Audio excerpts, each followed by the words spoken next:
आता मी कोणाकडे बघायचं? कोणाकडे बघायचं म्हणजे हे काय जगातले सगळे तेरडे मेले का? प्लीज चुप राहा. तुझ्यासाठी शोधतो मी, चांगला म्हातारा शोधतो. आलं लक्षात? फक्त हे रडणं बंद करा.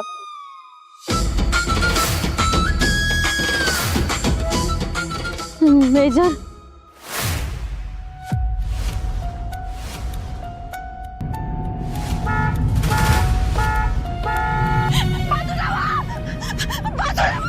वाघमारे ओरडू नका तुम्ही. तुमच्या ओरडण्यानं काय होणार नाहीये. सध्या काहीतरी कर. गाडी थांबव, गाडी थांबव सध्या. अहो कशी गाडी थांबू? मला नाही वाटत गाडी थांबल. आता आता सगळं देवावर सोडून द्यायला पाहिजे आपल्याला. देवा तूच वाचव आता आम्हाला.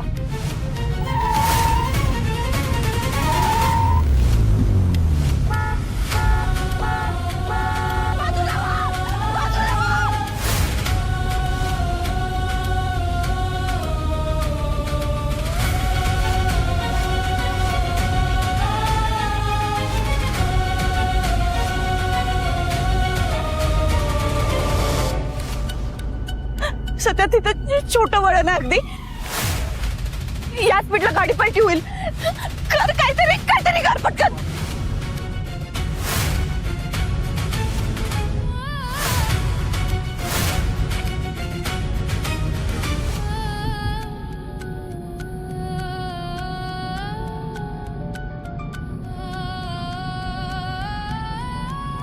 वाघमारे बी पॉझिटिव्ह वाघमारे.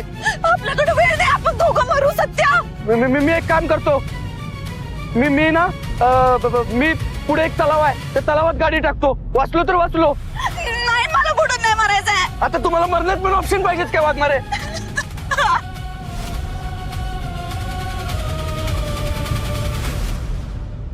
बाजूला व्हा.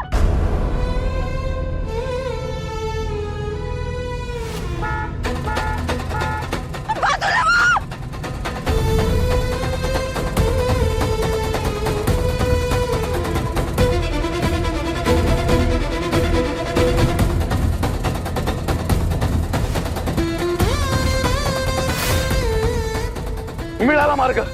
मिळाला मार्ग.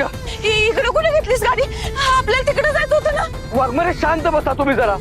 शांत कशी बसू? मरण दिसतंय समोर. वाघमारे अहो काय मरण मिरण नाही डोळ्यासमोर. शांत बसा तुम्ही. आणि मी जेव्हा सांगितलं तेव्हा तयार राहा फक्त. म्हणजे सांगतो तुम्हाला. तुमचा हात द्या. हात? हात कशाला?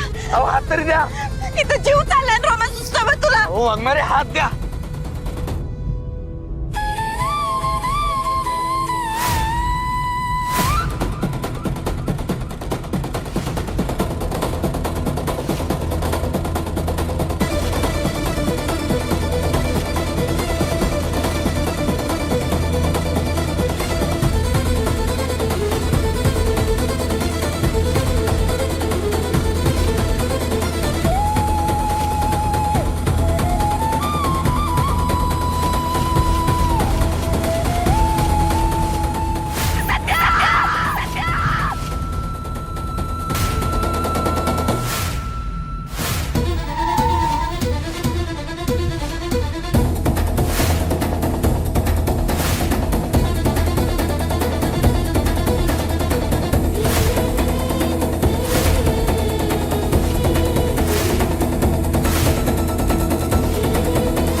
वाघमारे डोळे उघडा. आपण सेफ आहोत.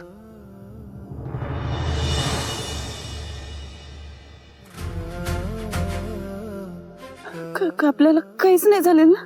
वाघमारे मी तुमच्या सोबत असताना कसं काय होतील तुम्हाला?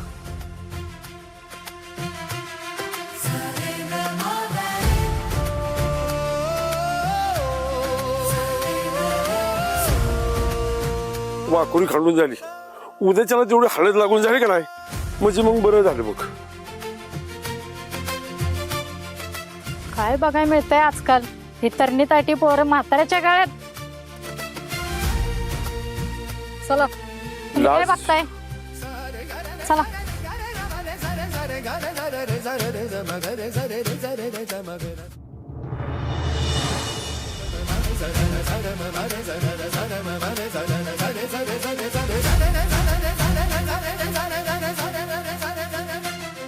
सत्या झाले की नाही? किती उशीर झालं वाघ रे.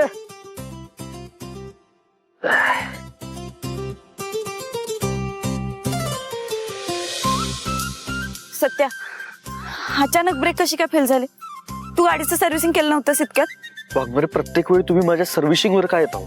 परवा सर्व्हिसिंग करून आणले बलमान. मग ब्रेक फेल कशी काय झाले? ब्रेक फेल झाले नाहीत वाघमारे, कोणी तर मुद्दाम ब्रेक फेल केलेत. सरळ सरळ वायर कापून टाकलेत कोणीतरी ब्रेकच्या. कुणीतरी मुद्दाम ब्रेक फेल केलेत. हे सगळे एकच माणूस करू शकतो. आर्यन. इथे काय करतोस? आम्ही इथे जस्ट फिरायला आलो होतो आर्यन, एवढा हट्ट का करतोयस तू? मॅम, कारण आपण एकत्र आलोय ना, तर आपण दोघं सोबत जाऊ. आणि आजोबा आणि आत्या सोबत आले तर त्यांना सोबत जाऊ द्या ना प्लीज. पण हा आर्यन माझ्या जीवावर उठला होता का तुमच्यासाठी? सत्या, तेव्हाच तो मला तुझ्यासोबत येऊ देत नव्हता. त्याच्या आत्याला तुझ्यासोबत पाठवत होता. तुम्ही आत्याला घेऊन जा ना, तुम्ही त्यांना घेऊन जा, आम्ही येतो ना मागून. काय पण तुझ्यावर एवढा राग? म्हणजे मी त्याचा उठता बसता अपमान केला म्हणून एवढं क्रूर वागला माझ्याशी? आतापर्यंतचे सगळे कट त्यानंच रचले असतील. शक्यता आहे. त्या माथेफिरूचं लोकेशन सापडले असं खोटं सांगून तो मला घेऊन आला. म्हणजे किती पोचलेला माणूस आहे हा. आणि म्हणूनच तो तुम्हाला माझ्यासोबत येऊ देत नव्हता, तुमच्या जीवाला धोका नको म्हणून. किती विक्षिप्त माणूस आहे हा सत्या. एवढे दिवस तो आपल्या सोबत होता पण आपल्याला साधी भनक पण लागली नाही. केवढं खोटं खोटं वागत होता आपल्या बरोबर. पण आता बास वाघमारे. आता ह्याचा खोटा मुखवटा फाडल्याशिवाय मी शांत बसणार नाही. आणि त्याची दुश्मनी जर फक्त माझ्या बरोबर असती ना तर मी मेल्याची बातमी ऐकून तो खुश झाला असता आणि निघून गेला असता. पण त्यानं तसं केलं नाही, कारण त्याला तुम्ही हवे आहात. म्हणून तो अजून पण आपल्याच घरात राहतोय.